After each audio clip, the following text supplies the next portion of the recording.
अरे लोकसंख्या कमी होण्यासाठी एवढ्या मोठ्या प्रमाणात गव्हर्नमेंट एवढे पैसे देऊन मोजून सगळ्या स्त्रिया मुलींना फ्री देईल का? एवढं कोणालाही त्याच्यात स्वारस्य नाही आहे. फक्त आपलं गव्हर्नमेंट याच्यासाठी फ्री देत आहे की ऑल ओव्हर वर्ल्डमध्ये जगामध्ये सगळ्यांना हे लस देऊन घेऊन झालंय आणि फक्त भारतातलंच प्रमाण कॅन्सरचं प्रमाण हे अवॉइड करण्यासाठी भारतातील पूर्ण संशोधन सायंटिफिक एकत्र आले आणि त्यांनी हजारो लाखो लोकांवर याच्यावर संशोधन झालं की हे लस घेतल्यानंतर कोणाला काही त्रास होतोय का? ऑब्झर्वेशन झालं, स्वतः डॉक्टर लोकांनी याच्यावर ऑब्झर्वेशन केलं. त्यात असं आढळून आलं की फक्त सर्वायकल कॅन्सर म्हणजे सर्वायकल म्हणजे काय की आपलं युटरस असतं किंवा गर्भाशय असतं, त्या गर्भाशयाचा मुखाचा कॅन्सर असतो. हा दरवर्षी 1.5 ते 2 लाख महिलांना मुलींना होतोय. तर एवढ्या मोठ्या प्रमाणातलं गव्हर्नमेंटचा लोड वाढत चाललाय. मेडिकल फ्रॅटर्निटी यांचा किमोथेरपीमेंटने डिसिजन केलं की हे होऊच नये म्हणून काय करता येईल. तर हे होऊच नये म्हणून फक्त 14 ते 15 वयोगटातील मुली ज्या आहेत, ज्या आत्ता ज्यांना मेन्सेस आलेला आहे, मेन्स्ट्रुएशन आलेलं आहे, पाळी आलेली आहे, त्या हे प्रिव्हेन्शन आहे की अगोदर जर घेतलं तर नंतर आपल्याला कॅन्सरला पुढं आपल्याला फेस करावं लागणार नाही. की आत्ता हे मला असं वाटलं की यावेळेस मुलींच्या आई खूप मोठ्या प्रमाणात येतील, कारण ह्या आई आणि वडिलांनी जास्त लक्ष देणं खूप गरजेचं आहे. मी माझ्या मुलीला अराउंड 3-4 वर्षापूर्वी 13,000 रुपये देऊन माझ्या मुलीला लस दिलेली आहे. 13,000 रुपये त्यावेळेस 3-4 वर्षापूर्वी, कारण माझी मुलगी आता एमडी अनेस्थेशिया करते. मग त्याच्या अगोदरच म्हणजे ती जेव्हा वयाच्या 14-15 वर्ष होती त्यावेळेस मी पैसे देऊन 16,000 ते 17,000 रुपये 3 डोस दिलेत. आता गव्हर्नमेंट तुम्हाला फ्री देते. मी माझ्या मुलीला दिला असतं का काही त्रास होणार होता तर हे लक्षात घ्या. पूर्ण तिला डोस दिले सगळ्यानंतर की लहान 9 ते गव्हर्नमेंट सांगितले की 9 ते 14 वयोगटातील मुलांना आणि मुलींना पण द्यायचंय, मुलांना पण द्यायचंय.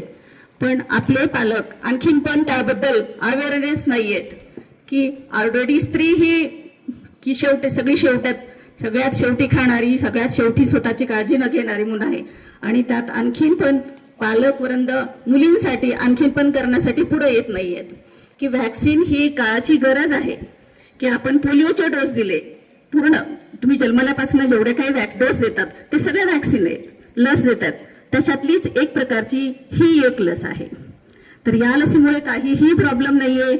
इन्फर्टिलिटी तर अजिबात नाही की मुलीला पुढं लेकरू होणार नाहीये, मुलीला पुढं गेलं तर नपुसंकता येते, असे जे व्हायरल मीडियामध्ये फिरत आहेत याच्याकडे पूर्णतः दुर्लक्ष करून तुम्ही सगळ्यांनी व्हॅक्सिन घेण्यासाठी पुढं यावं. यासाठी आम्ही शिक्षकांद्वारे टाकलं होतं पण कोणी उपस्थित नाहीये. पण माझी विनंती आहे मुलींना की त्यांनी स्वतः घरी जाऊन याबद्दल तुम्हाला जी माहिती मिळालेली आहे ती तुम्ही पालकांना समजावून सांगून आणि ती लस किती तुमच्यासाठी महत्त्वाची आहे आणि ती पूर्णपणे मोफत आहे. ह्याचा जो लसीचा खर्च गव्हर्नमेंटला खूप आलेला आहे, असं समजू नका की काहीतरी तुमच्यावर लादण्यात येत आहे, असं नाही आहे.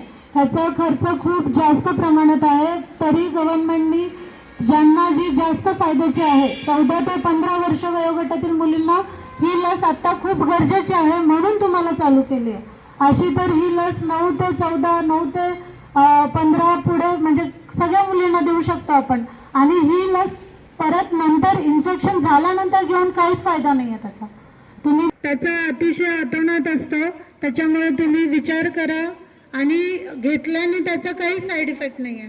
मी माझ्यावर स्वतः इथे स्त्रीरोग तज्ज्ञ आहेत, त्यांनी स्वतः सांगितलं, त्यांनी स्वतःच्या मुलींना दिलेलं आहे. पण तुम्ही त्याच्यामुळे ते लक्षात घ्या आणि त्याचं घेतल्याने साईड इफेक्ट काहीच नाही, उलट फायदा आहे. त्याच्यामुळे तुम्ही मागे पुढे पाहूच नका. आणि ही लस मोफत उपलब्ध आहे. फक्त तुम्हाला इथे प्राथमिक आरोग्य केंद्रात यायचं, तिथे तुम्हाला लस देण्यात येईल. तुम्हाला तिथे थोडंसं 15-20 मिनिटं थांबवण्यात येईल. काही त्रास असेल तर तुम्हाला तिथे काळजी घेण्यात येईल. त्याच्यामुळे तुम्ही बिनधास्त ही लस घेण्यासाठी इथं यावं असं माझं तुम्हाला आव्हान आहे आणि तुम्ही नक्की येताल. तर पहिली गोष्ट अशी आहे, जसं सर म्हटले की ठीक आहे मुला मुली आम्ही तुम्हाला सगळं सांगू शकतो का घ्यायची आहे वॅक्सिन, काय आहे मिसअंडरस्टँडिंग, काय आहेत अफवा, काय आहेत. पण यापेक्षा वॅक्सिन काय आहे, आता सगळेजण येत आहेत, गव्हर्नमेंटचे लोक येत आहेत, हॉस्पिटलचे लोक येत आहेत, तुम्हाला म्हणतात वॅक्सिन घ्या, पण ही का घ्यायची आहे, नेमकं काय आहे, बेसिक ही माहिती तुम्हाला असणं फार गरजेचं आहे, पालकांनाही आणि विद्यार्थ्यांनाही. तर HPV जो व्हायरस आहे, तर HPV व्हायरस काय आहे, ते एक ह्युमन पॅपिलोमा व्हायरस असं त्याचं नाव आहे.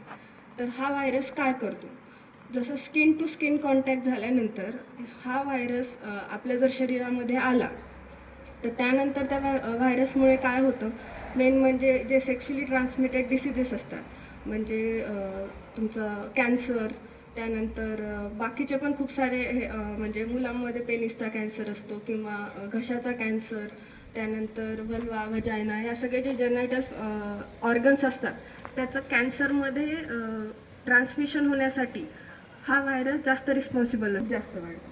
आता याचं प्रमाण किती आहे, जे पूर्ण जगामध्ये जो कॅन्सर आहे, सर्विक्सचा कॅन्सर जो म्हणतो, त्यापैकी 25% म्हणजे 25% कॅन्सर भारतामध्ये आहे. म्हणजे किती, पहिली गोष्ट.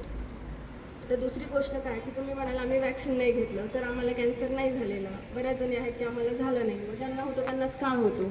तर ह्याचे जे 40 स्ट्रेन आहेत, प्रत्येकजण एकदा ना एकदा या व्हायरसला एक्सपोज झालेलं असतं.